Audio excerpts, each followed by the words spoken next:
इसी रुख करते हैं चंडीगढ़ का, जहां पर मुख्यमंत्री मनोहर लाल पहुंचे हुए हैं।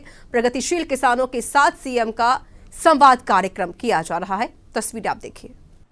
हम ये मानते हैं कि हरियाणा की कृषि को एक ठीक रास्ता दिखाने के लिए, किसानों को अपनी प्रगति के लिए आपका बहुत बड़ा योगदान है। साथियों, खेती जब प्रारंभ में शुरू हुई तो परंपरागत तौर पर हम मुख्य रूप से धान है, गेहूं है अथवा सरसों है, कपास है, गन्ना है आदि फसलें ही उगाते थे और इन फसलों से भी हमने देश भर को एक प्रकार से खाद्यान्न के नाते से आत्मनिर्भर बनाया। अब समय की आवश्यकता है कि हमको इन परंपरागत फसलों के अलावा और अधिक प्रगति करने के लिए हमारी आवश्यकताएं सब्जियों की और फलों की, इन आवश्यकताओं की पूर्ति करनी है। हरियाणा में आप लोग इस क्षेत्र में बहुत अच्छा काम कर रहे हैं। सब्जियां विशेष तौर पर हमारे वर्ष भर की, भले ही मौसम के हिसाब से सब्जियां अलग अलग होती हैं, लेकिन संयोग से 12 महीने लगातार कोई ना कोई यानी सब्जी की फसल ये उगाते हैं। मौसम के हिसाब से ही उनका उपयोग होता है। तो इन फसलों को उगाने के लिए आज आपकी प्रगति को दुनिया जानती है कि आप नई तकनीक अपना करके और अच्छी अच्छी सब्जियां, अच्छी फसलें ये उगाते हैं। उसकी बिक्री के लिए जैसा हमारी आवश्यकताएं, स्थानीय आवश्यकताओं को तुम पूरा करते ही हैं, लेकिन जहाँ बड़ी मार्केट है उसका भी हम एक प्रकार से पूर्ति करते हैं। दिल्ली और इसके आसपास एनसीआर का क्षेत्र ऐसा है जहां बहुत बड़ी खपत फलों की, सब्जियों की होती है।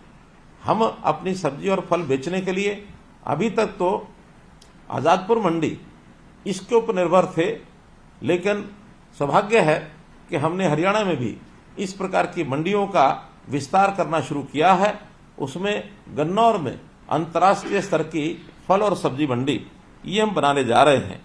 तो इस मंडी के बनने के बाद हमारे हरियाणा के किसानों को फल और सब्जी बेचने के लिए बहुत सुविधा होगी और हम न केवल अपने प्रदेश में बल्कि देश और दुनिया में भी अपने फल और सब्जियों को बेच सकेंगे, भेज सकेंगे।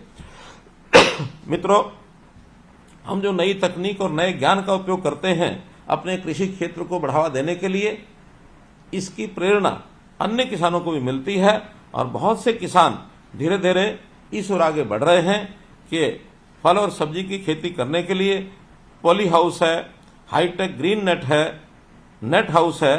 तो इस प्रकार आधुनिक जो तकनीक है उसके लिए हम आगे बढ़ रहे हैं।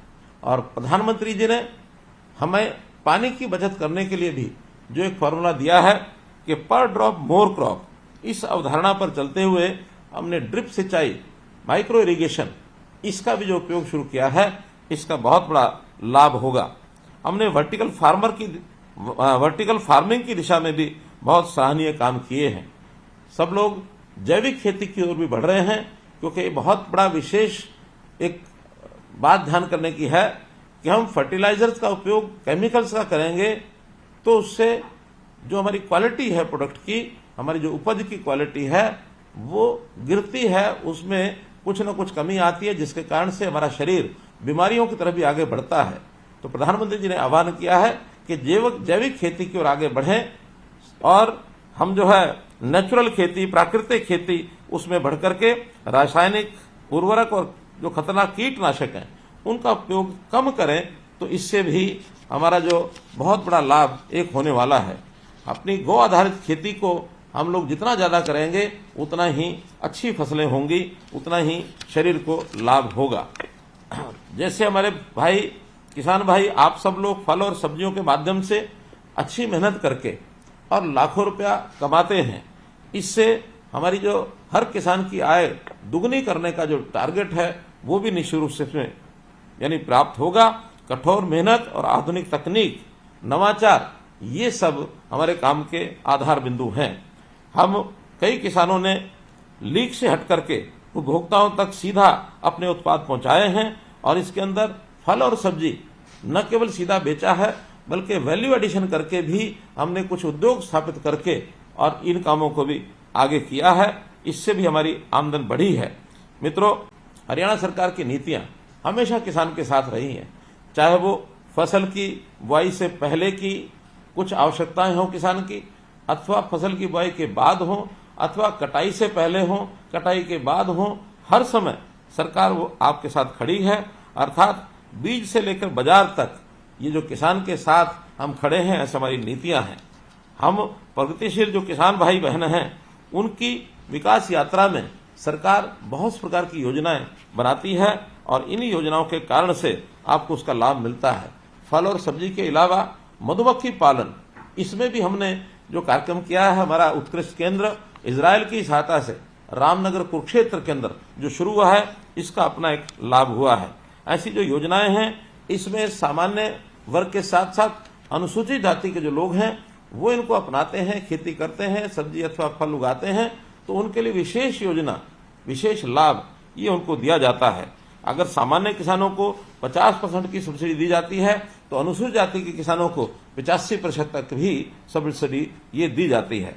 हमारा जो बागवानी क्षेत्र है, इसको हम कैसे और बढ़ाएं, क्योंकि फसल के लिए हमारी जो खेती की जमीन है, हमको अंदाज होना चाहिए कि लगभग 80 लाख एकड़ जमीन हमारी एग्रीकल्चर लैंड है।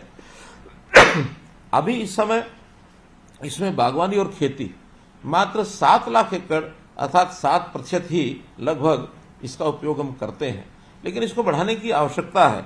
हमने तय किया है कि 2030 तक इसका व्याप बढ़ाया जाए और जो उत्पाद है उसको भी 3 गुना किया जाए, क्षेत्रफल है उसको भी लगभग 3 गुना 20% ले जाने के लिए हम तैयार हैं।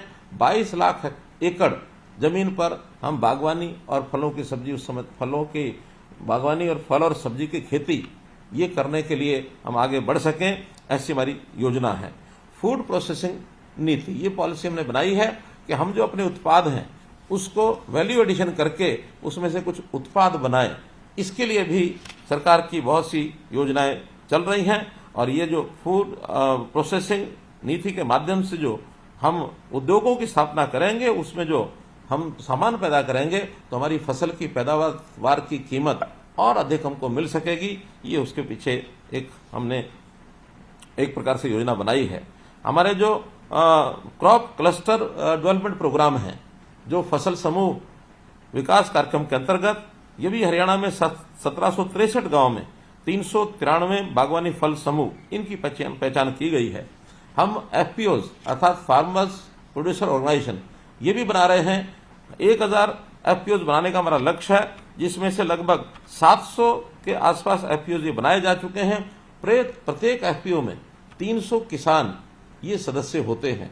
तो ये भी हमारी योजना रहेगी कि हम लोग जो अपना FPO बनाया है, अच्छी बात है, जिन्होंने अपना FPO भी नहीं बनाया है वो भी अपने आसपास के किसानों को इसमें शामिल करें और सभी की आय बढ़े। ये एक परोपकारी काम भी हमको आगे बढ़ करके करना चाहिए।